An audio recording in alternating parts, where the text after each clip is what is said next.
During the COVID-19 pandemic, our social media news feeds has been flooded by candles and obituary. This is what most of us are going through at the moment, and it is not a normal way of losing a person. Yakap. Yakap is what's limited now. No matter how much we want to hug each other when someone's grieving, we cannot do it. The oxytocin right now is so small and it's very limited. With that being said, let me present to you our research study entitled Unexpected Farewell, a qualitative study on the lost loved ones during pandemic. Good afternoon, ladies and gentlemen. I am Myrelle Jane Ado. And I am Allones. And I am Regine Obinque. Many bereaved people in this current situation are unsure of what to do after losing a loved one, what to do during the stages of grief, or how to maintain their mental health during these trying times. Complex grief was added to the DSM-5 as a psychiatric disorder by the American Psychiatric Association, or APA, in 2013, and is defined as severe grief symptoms combined with a significant decline in socioeconomic, occupational, or other important areas of functioning for a longer period of time than usual, at least 6 months. That's according to Nakajima 2018. Furthermore, many factors influence mourning and turn it into grieving, including the brink of death, such as unexpected death and its distressing nature, which results in loss of preparedness or going home to the deceased, end of life caregiving, required and obtainable assistance, financial issues, the individual's personal, family, and social networks, and the available cultural context. That's according to Burke et al. 2019. According to Verdere et al. 2020, more than 586,000 persons in the United States have died of COVID since the spring of 2020, leaving many millions in grieving. According to a study published in the Proceedings of the National Academy of Sciences USA in July 2020, COVID mortality in the United States affected at least 9 direct relatives. Furthermore, Mayland 2020 stated that research was conducted in West Africa, Haiti, and Singapore, and that no studies on the outcomes and support for bereaved people during the pandemic had been conducted.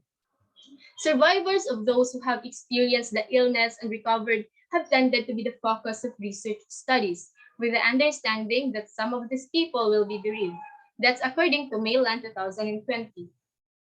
In the Philippines, the Department of Health, or DOH, confirmed the total number of COVID-19 deaths to 40,675. The current death toll accounts for 1.50% of the country's 2,720,368 verified COVID-19 cases. That's according to Inquirer 2021. Further, T 2020 added that during this pandemic, it is critical to evaluate the prevalence of negative mental health disorders in a population and to prevent the psychological dangers and repercussions. There has been no research so far that looks at the psychological effects of the COVID-19 epidemic on the Philippines' general population. Further, in Davao del Norte, as of October 10, 2021, 986 COVID deaths have been reported. That's according to Minda News 2021. Once again, I am Leanne Allones and I'm one of the researchers, and I will talk about the theoretical framework. This research is anchored on Model of Bereavement by Freud, 1917, Five Stages of Mourning by Kubler-Ross, 1969, and Model of Psychological Well-Being by Rift, 1995. The first one is the Model of Bereavement. Developed by Sigmund Freud in 1917, served as one of the foundation for this research. Grief, according to Freud, is a matter of personal attachment. Grieving people, according to this belief, are looking for a lost connection. Mourning, according to him, is defined as a separation from a loved one. Mourning is a state of melancholy, and melancholy increases when mourning goes wrong. Furthermore, the Kubler-Ross 1969 Five Stages of Mourning model provides a helpful perspective for understanding our own and others' emotional reactions to personal sorrow and adjustment. Their model was made to represent how people feel as they approach the end of their lives due to a terminal illness. The grief cycle is divided into five stages. The first stage of grieving is said to be denial.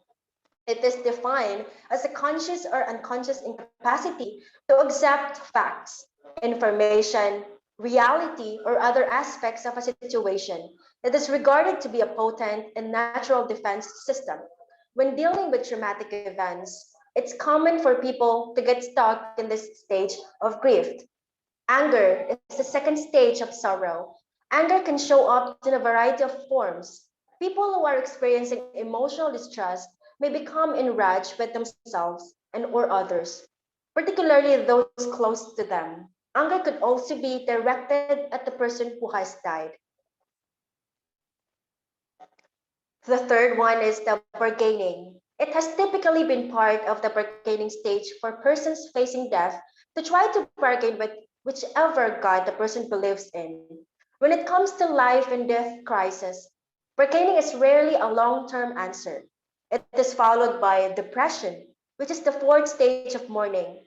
This stage is marked by sadness and regret, as well as fear, uncertainty, and other feelings. This shows that the person has begun to accept the truth of his or her loss. Finally, there is acceptance. Objectivity and emotional attachment are represented on this level. The devastated individual is beginning to comprehend their loss and the brave attempt to move on with their lives. The last one is the Carol Reef model of psychological well-being. Another theoretical foundation for this research is the Carol Reef model of psychological well-being. It includes six main dimensions of positive functioning, namely autonomy, environmental mastery, personal growth, life purpose, healthy interpersonal relationships, and self-acceptance. The first one is the autonomy. Autonomy is the first characteristics of positive functioning, self-determination, and independence. The ability to reject social influences, to think and act in specific ways, the ability to manage conduct from within, and the ability to judge oneself using own standards. Second, environmental mastery. High environmental mastery has a sense of mastery and competence in managing the environment, controlling a complex array of external activities, making effective use of surrounding opportunities, and are able to choose or create context suitable to personal needs and values. The third one is the personal growth. Strong personal growth is a sense of continuous progress, seeing oneself as developing and expanding, being open to new experiences, reaching one's potential, seeing improvement in behavior through time, and changing in ways that demonstrate enhanced self-knowledge and effectiveness. And the fourth one is the purpose in life. Strong purpose in life have life goals and a feeling of direction. Believe your present and past lives have meaning. Hold beliefs that give life meaning and have ambitions and objectives for living. The fifth one is the positive relations with others. Strong positive relations had warm, gratifying, and trusting connections with others, are concerned about others' well being, are capable of strong empathy, tenderness, and intimacy, and are aware of the give and take in human relationships. And the last one is the self acceptance. High self acceptance possesses a positive attitude toward oneself, recognize and accept many sides of oneself, including good and poor attributes, and have a favorable outlook on one's past life. Good day, everyone. I am Regine Obinque, and I am one of the researchers. Now, I am going to discuss the research gap. During the literature review, the researcher may have discovered that there are several studies on the grief and bereavement of family members who have lost a loved one during a pandemic.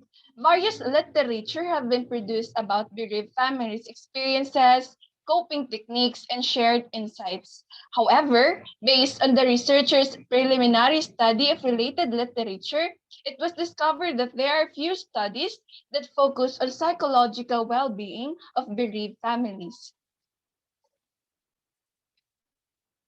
Next, we have the purpose of the study. This research was conducted to delve more into how a family deals with grief and how it affects their psychological well-being. Moreover, the objective of the researchers in conducting the study is to know the experiences, coping mechanism, and insights gained by family for those experiences. Next is the research questions. First, we have what are the experiences encountered by the lost loved ones during pandemic? Second, what are the coping mechanism of lost loved ones during pandemic? Last, we have what insights can be drawn from the experiences of lost ones during pandemic? Next, we have the significance of the study. The findings of this study could be used to build a variety of interventions to help bereaved people cope with their grief. The goal of this research is to remind the bereaved that there's always a hope after a loss. In times of sadness and difficulty, they need to know that there are still individuals who care about their well being. Furthermore, this research may help mental health experts create interventions for bereaved people as they need to maintain their psychological well being just as much as health professionals want them to care for their physical health. The mental health needs of COVID-19 loss and grieving in general, as well as suggestions for providing care and assistance for dealing with COVID-19 specific challenges are significant. Furthermore, the findings of this study will provide the government an insight into how they might assist bereaved families. They can help the family heal from their loss in a variety of ways, including offering financial aid because they're also victims of this deadly virus. For government authorities to make special provisions for care and psychological techniques, as well as to pay attention to the needs of those who are grieved prior to death. Furthermore, this study would benefit students researchers by allowing them to become more aware of the participants' experiences, coping mechanism, and insights, allowing them to develop effective interventions for the bereaved and how to maintain their psychological well-being during times of grief.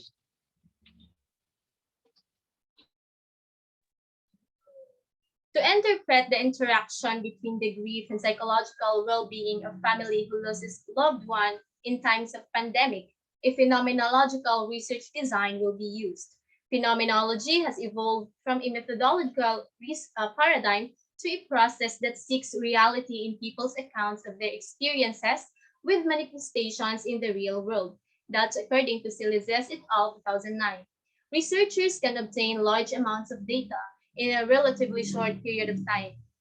Researchers will be using this approach as it will be concerning with establishing answers to whys and hows of the phenomenon in questions. This study will be conducted within the region of Davao del Norte, Philippines. Davao del Norte is a province in the Philippines located in the Davao region in Mindanao, its capital and largest city, Tago. The participants of this study will be 14 families who loses loved one in time of pandemic. Only one family member who aged 18 and above, both male and female, residing in Davao del Norte. Using purposive sampling, the researchers will interview one family member with an in-depth interview procedure. And for the materials and instruments, the main instrument employed in the study will be a researcher-made questionnaires using an internet platform, Google Meet. This tool is the medium to assemble needed data for the study preference for the employment of the structured questionnaire is premised on several research assumptions such as avoidance of private bias, less pressure for immediate response, and giving the respondents a greater feeling of anonymity. The participants will be oriented through online procedures and consent forms sent by the researchers to form sure of the data and clarity of the given questionnaires. For the design and procedure, to gather the data using purposive sampling, a research methodology in which participants are encouraged to help researchers find more possible topics will be used in the study. The researchers will be sent permission consent to the participants through an online platform messenger and set a time to conduct an in-depth interview procedure to the participants.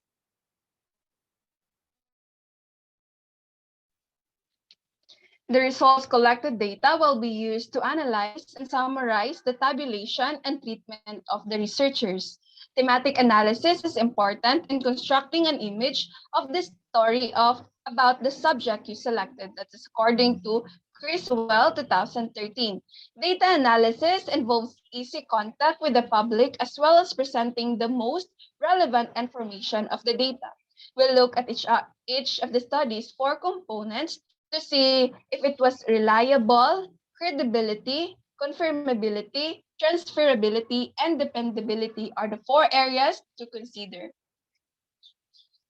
We will make sure that this study will be motivated by ethical values such as respect for people, beneficence, confidentiality, and justice as defined by Belmore 2012, Mac 2005, University of California 2015, and Emmanuel Wendler, Grady 2000.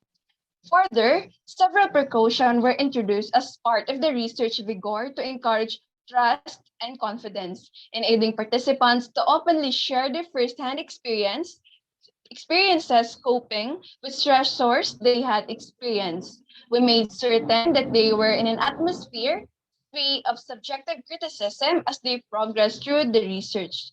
We will make certain that our research is influenced by ethnic factors. Moreover, before we will conduct a comprehensive interview, we will explain verbally and through writing the objectives and purpose of this research study. The informants will be also informed of the finding and results of the study since we believe that they have the right to know because they are the one who is involved. That ends presenting our paper. Thank you.